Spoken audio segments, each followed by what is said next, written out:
Americans are struggling to keep their heads above water economically, at a time when working families in New Hampshire, Vermont, and all over this country are worried about how they're going to put food on the table for their kids, at a time when so many people who are 50, 55, 60, and who have nothing in the bank are worried about how they're going to retire with dignity.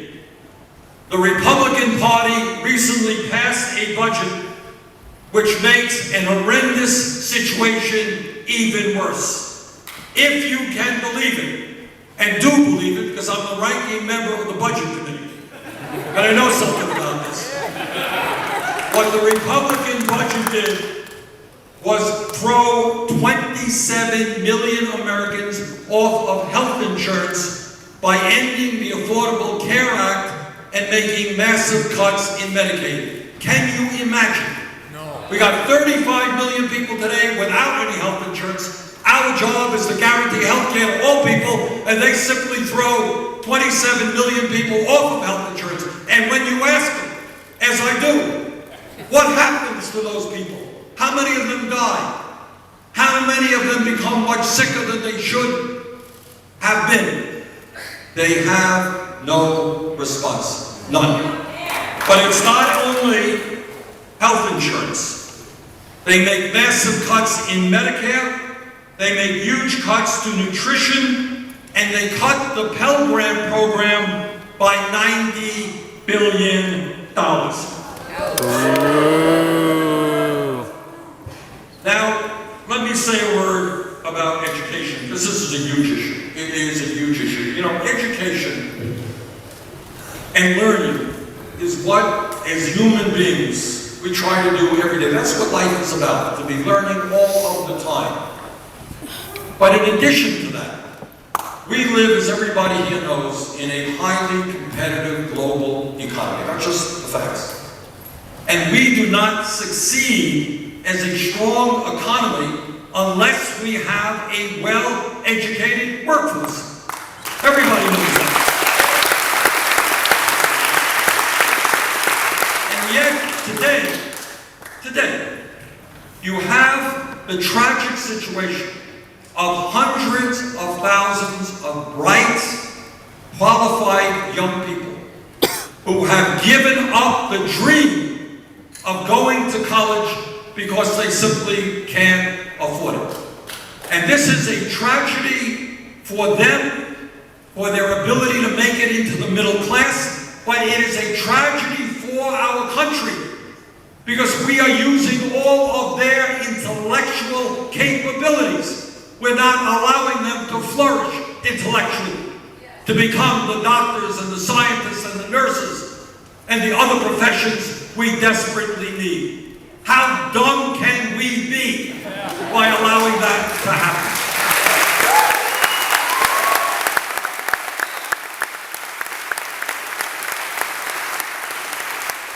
And then on top of that, we have the absurdity of millions of young and middle-aged people who went to college, went to graduate school, and came out of school deeply in debt, and they're carrying the yoke of that debt around their necks decade after decade after decade.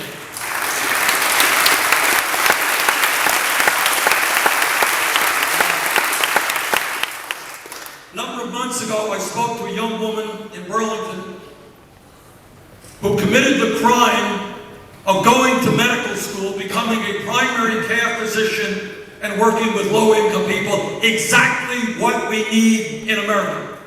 And as a result of her going to medical school, she came out $300,000 in debt.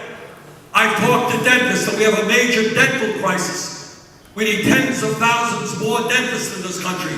Talk to dentists, they come out $250,000 in debt. College kids, $60,000, $70,000 in debt.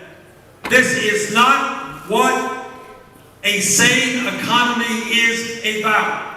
And that is why I have introduced legislation.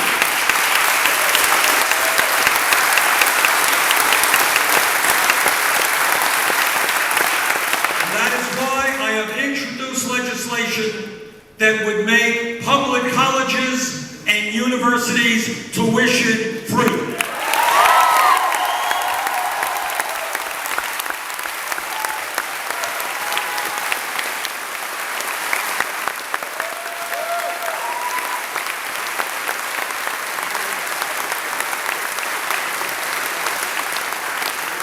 This legislation would also substantially lower interest rates on student debt.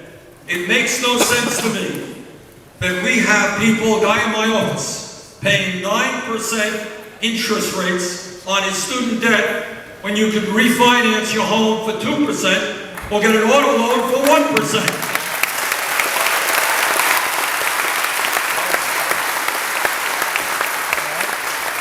So this legislation would cut interest rates in half. Now people say, you know, Bernie, this is an expensive proposition. And you're right. It's about $70 billion a year. And you know what we're going to raise that money? We're going to put a tax on Wall Street stock trading. Yeah.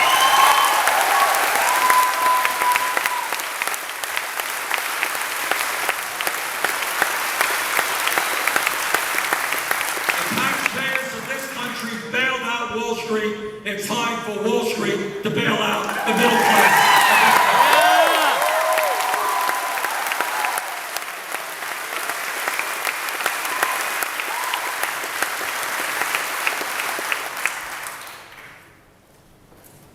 As many of you may know, I was born in a faraway land called Brooklyn, New York.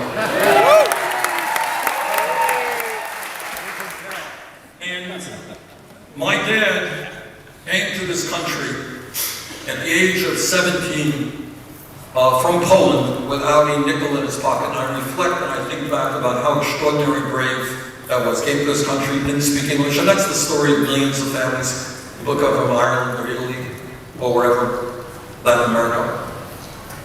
And my dad worked as a paint salesman his entire life. He never made a lot of money.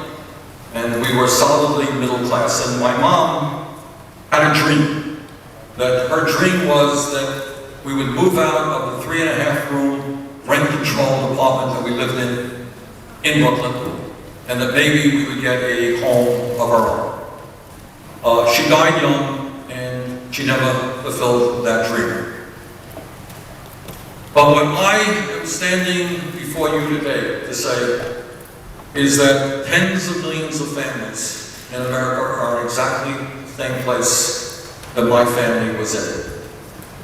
And our job is to not only give hope to those families, but to show them what America is all about. And what America is all about is making certain that every man, woman, and child in this country has the income and the resources to live with dignity. To make sure that when a mom goes to work, she knows that her kid is in quality child care that she can afford.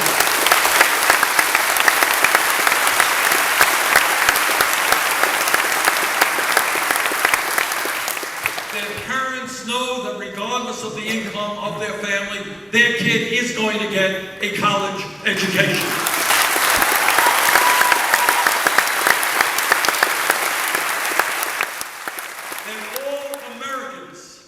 Are going to have health care as a right.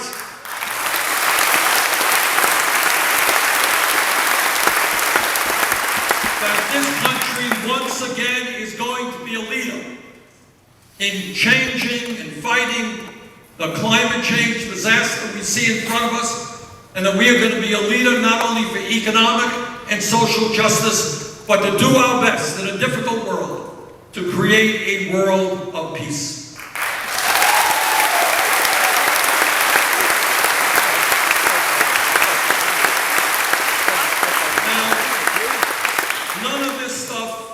Is easy. It really is not. I'm not here to tell you, vote for me and it's all going to happen. Fight the country. And let me end on this note. It is my strong view that no president, no matter how smart, good, progressive, or whatever, no president can bring about the changes that this country needs. unless there is a mass movement of people who are standing behind that president and demanding the change that must come in this country.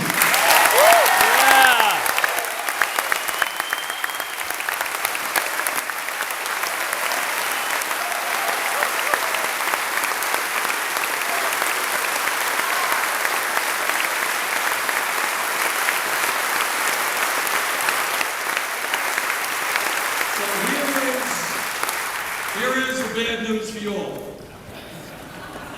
I need your help to win New Hampshire and to win this election, but I'm going to be coming back to you the day after the election because we're going to need your help to implement a progressive agenda that changes America. Thank you all.